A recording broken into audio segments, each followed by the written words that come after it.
तुमने कभी नोटिस किया कि हर साल तुम नए गोल्स बनाते हो, better body, better life, better mindset, लेकिन हर साल सब कुछ वैसे का वैसे ही रहता है। तुम सोच रहे हो कि भाई लाइफ चेंज करना इतना भी इजी नहीं है। रॉन्ग। लाइफ चेंज करना मुश्किल नहीं है, लाइफ चेंज करने की जिम्मेदारी लेना मुश्किल है। और जब तक तुम कोई एक्शन नहीं ले रहे हो, तुम चुपचाप अपनी पुरानी लाइफ को एक्सेप्ट कर रहे हो। What you are not changing, you are choosing. ये लाइन अपने आप में एक आंसर है। तो आज मैं तुम्हें 3 ऐसे फिलोसॉफिकल प्रिंसिपल्स बताऊंगा जिन्होंने मेरी लाइफ को रीसेट करने में मेरी हेल्प की। और अगर तुम भी ये प्रिंसिपल्स अप्लाई करते हो तो ट्रस्ट मी, तुम्हारी लाइफ भी चेंज हो सकती है। और लास्ट प्रिंसिपल सबसे ज्यादा इंपॉर्टेंट है, क्योंकि वो वर्ल्ड के one of the greatest mind Steve jobs की लाइफ के एक मेजर इवेंट से इंस्पायर्ड है। तो पहला प्रिंसिपल है स्टोइसिज्म से, द आर्ट ऑफ कंट्रोल। हम अपनी पूरी लाइफ में बहुत बार इस फेज से गुजरते हैं जब हमें लगता है कि लाइफ में कुछ भी सही नहीं चल रहा है, लाइफ के सारे ग्राफ्स नीचे को जा रहे हैं। और मेरी लाइफ में भी साल में या महीने में एक बार वो दिन आता है जब मुझे लगता है कि मेरा कॉन्फिडेंस डाउन है, बिजनेस स्लो चल रहा है और लाइफ में कुछ भी सही नहीं चल रहा। बट स्टोइसिज्म का ये principal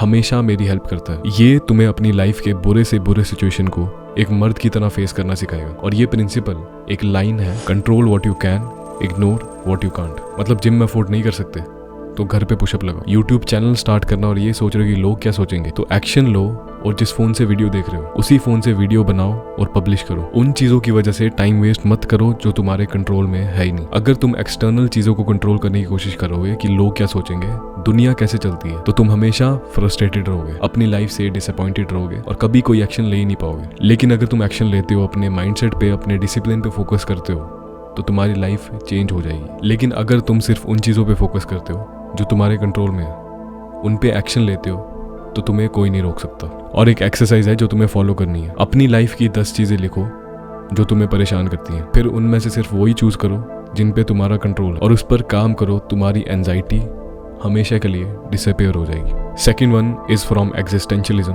the power of choice, जिसे समझने के लिए तुम्हें एक लाइन को डीपली समझना पड़ेगा, जो कि है your life is nothing but your choices. मतलब तुम अपनी लाइफ में आज जहां पे भी हो, जिस भी सिचुएशन में हो, अच्छी या बुरी, तुम अपनी आप की वजह से हो, वो तुम्हारी खुद की चॉइस है। अब तुम बोलोगे कि मेरे पास रिसोर्सेज नहीं है, मेरे पेरेंट्स मुझे हाई एंड कंप्यूटर सिस्टम नहीं लेके देते जिससे मैं अपनी साइड हसल स्टार्ट कर पाऊँ, या प्रोटीन के पैसे नहीं देते जिससे मैं फिटनेस इन्फ्लुएंसर बन के लाखों कमाऊँ। तो मेरा तुमसे एक सवाल है कि मर्द हो?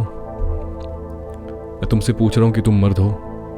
बॉल्स हैं तो एक्सेप्ट करो अपनी लाइफ में आज तुम जहाँ पे भी हो अपने आप की वजह से हो। इसके लिए ना तुम्हारे पापा रिस्पॉन्सिबल है, ना इंस्टाग्राम रिस्पॉन्सिबल है, ना तुम्हारे दोस्त रिस्पॉन्सिबल है जिनके साथ बैठ के तुम पूरा दिन अपना टाइम वेस्ट करते हो। ये बस बहाने हैं कुछ ना करने के जो तुम्हारा दिमाग बनाता है। अगर आज तुम्हारे पास पैसे नहीं है, कोई तुम्हारी वैल्यू नहीं करता है, तुम्हारे घर वाले, तुम्हारे क्लासमेट्स बिना सोचे समझे तुम्हें कुछ भी बोल देते हैं, तो इन सब के लिए तुम खुद रिस्पॉन्सिबल हो, क्योंकि इसे एक्सेप्ट किए बिना तुम आगे बढ़ ही नहीं सकते। जब तक तुम मानोगे नहीं कि आज मेरे पास पैसे नहीं है तो मेरे खुद की वजह से नहीं है, तब तक तुम ब्लेम अपने पापा पे डालोगे और खुद कुछ भी नहीं करोगे। सो बी ए मैन और अपनी लाइफ की रिस्पॉन्सिबिलिटी खुद लो, क्योंकि लाइफ बहुत रूथलेस है। अगर तुम एक मर्द हो तो कुचल दिए जाओगे उन मर्दों द्वारा जिन्होंने अपनी यंग एज से ही अपने ऊपर काम किया, अपनी रिस्पॉन्सिबिलिटी ली। और आजकल की इस डिजिटल इकोनॉमी में बहुत सारे लोग हैं जो अपनी यंग एज से ही बहुत कुछ कर रहे हैं। 16-17 साल के बच्चे ग्राफिक डिजाइनिंग, वेब डिजाइनिंग करके पैसे कमा रहे हैं। और मैं खुद 17 का था जब मैंने 15K पर मंथ का क्लाइंट क्लोज किया था जिनके लिए मैं वीडियो एडिटिंग करता था। और थर्ड प्रिंसिपल है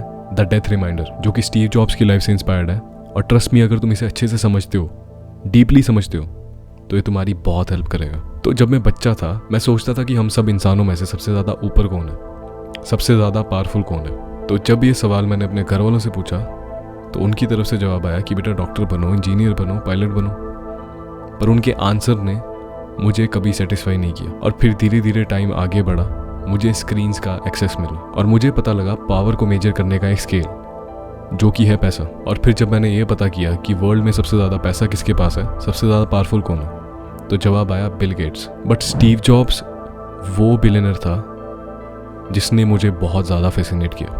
और इसी फैसिनेशन की वजह से मैंने उनकी बहुत सारी स्पीचेस देखी हैं, बहुत सारे इंटरव्यूज़ देखे, बहुत सारी वीडियोस देखी। और अभी मैं बात करने वाला हूँ उनकी सबसे आइकॉनिक स्पीच जो उन्होंने स्टैनफोर्ड यूनिवर्सिटी में दी थी। तो अपनी स्टैनफोर्ड यूनिवर्सिटी की स्पीच में स्टीव जॉब्स कहते हैं कि आज मैं तुम्हें अपनी लाइफ की 3 स्टोरी सुनाने वाला हूँ, दैट्स इट, और कुछ भी नहीं, कोई भाषण नहीं। और अभी इस वीडियो में हम उनकी तीसरी स्टोरी के बारे में बात करेंगे, जिसमें स्टीव जॉब्स कहते हैं, जब मैं 17 का था मैंने एक कोट पढ़ा था, अगर तुम अपना हर दिन ये सोच के जियो कि ये तुम्हारा आखिरी दिन है, तो किसी दिन तुम सही निकलोगे।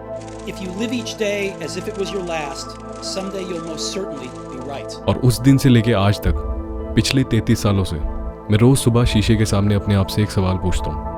And since then, for the past 33 years, I've looked in the mirror every morning and asked myself, if today were the last day of my life, would I want to do what I am about to do today? And whenever the answer has been no for too many days in a row, I know I need to change something. Remembering that I'll be dead soon is the most important tool I've ever encountered to help me make the big choices in life. कि अगर आज ये मेरी जिंदगी का आखिरी दिन होता तो क्या मैं वही करता जो मैं करने वाला हूँ? और जब कभी भी जवाब बहुत दिनों तक ना होता है तो मैं समझ जाता हूँ मुझे चेंज होने की जरूरत है। और यही डेथ रिमाइंडर तुम्हें भी हेल्प करेगा। एक बार सोचो कि अगर तुम ये सोच के जियो कि तुम कभी भी मर सकते हो, क्या पता वो दिन आज हो, क्या पता वो दिन कर लो, तो क्या फिर भी तुम अपना टाइम वेस्ट करोगे? क्या फिर भी तुम लोगों के ओपिनियन से डरोगे? या तुम अपनी लाइफ कॉन्फिडेंटली जियोगे और वो काम करोगे जिससे तुम्हें प्राउड हो, वो काम करोगे जिससे तुम्हें बाद में कोई रिग्रेट ना हो। हम हमेशा सेफ खेलने की सोचते हैं, लेकिन अगर कल एग्जिस्ट ही ना करता हो तो